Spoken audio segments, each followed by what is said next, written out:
السلام عليكم ورحمة الله وبركاته. اللهم صل وسلم وبارك على سيدنا محمد.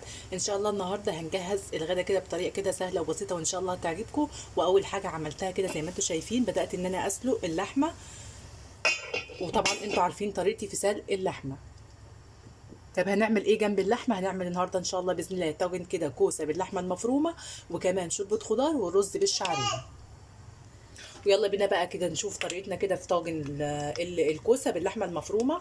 اول حاجه هنزل كده هنا بايه، بزيت. طبعا جبت الطاجن اللي هعمل فيه، لو عندك طاجن ماشي مفيش اي مشكله، عندك صينيه زي دي مفيش اي مشكله خالص. طبعا انا مش هكتر الماده الدهنيه لان اللحمه فيها دهون. هنزل بقى دلوقتي باللحمه.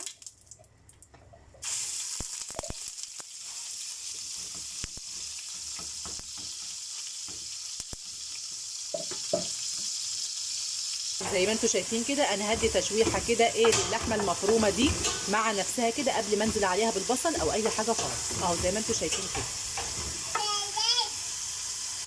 خلاص كده اللحمه اخدت الصدمه اهي معايا زي ما انتم شايفين. هنزل عليها كده ببصلتين وسط.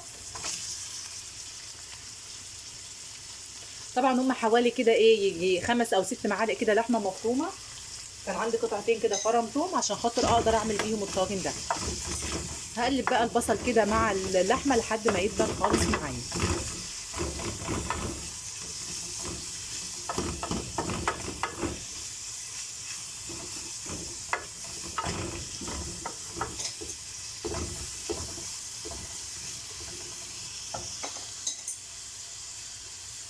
خلاص كده برضو البصل دبل كده معايا زي ما انتم شايفين. هنزل بقى كده بالكوسه. طبعا انا قشرتها زي ما انتم شايفين كده بالسكينه، وقطعتها كده كده دواير شرايح كده، وغسلتها كويس جدا. اهم حاجه في الخضار تغسليه كويس جدا، سواء بقى طماطم سواء ورقيات سواء خيار. وطبعا الحاجات دي لو يعني تقدري تنقعيها كده في ميه وخل وملح قبل اي حاجه، او قبل ما تستخدميها يبقى كويس جدا، تقتلي فيها اي ميكروبات او اي جراثيم موجوده في الحاجه. مش هتقدري بقى يبقى تغسليها كويس جدا كده بايدك، سواء طماطم او اي خضار. هشوح انا بقى كده الكوسه مع كده ايه اللحمه والبصل كده تشويحه كويسه جدا. دلوقتي بقى هنزل ايه بايه،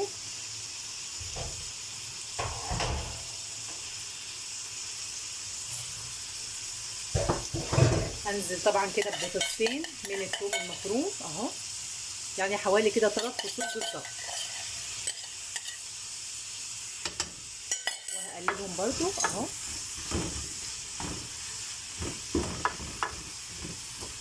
اهو زي ما انتم شايفين كده.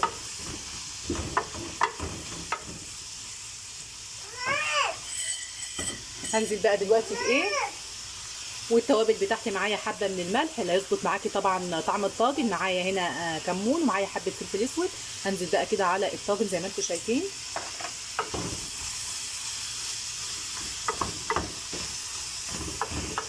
عايزه اقول لكم ان الطاجن ده والله طعمه جميل جدا جدا، يا ريت تجربوه.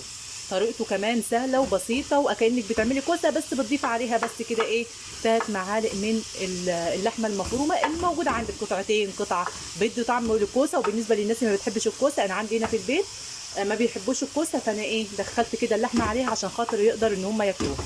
وانا كمان والله مش بحب الكوسه، ضفت عليها اللحمه عشان اقدر اكلها برضو. المفروض الجسم برضو يستفاد من اي خضار. خلاص كده اخدنا تشويحه، وكمان نزلنا كده بالتابل وكله. هنزل بقى كده بعصير الطماطم. طبعا انا كنت فرمه معاه كده قرن فلفل رومي طبعا، وصفيت عصير الطماطم ده، لان ما بحبش القشر بتاع الطماطم يبقى في الخضار او في اي حاجه، فانا بحب اصفيه كده. هضيف بقى دلوقتي ايه كبشتين كده من الشوربه. ماما. نعم. ماما. ماما.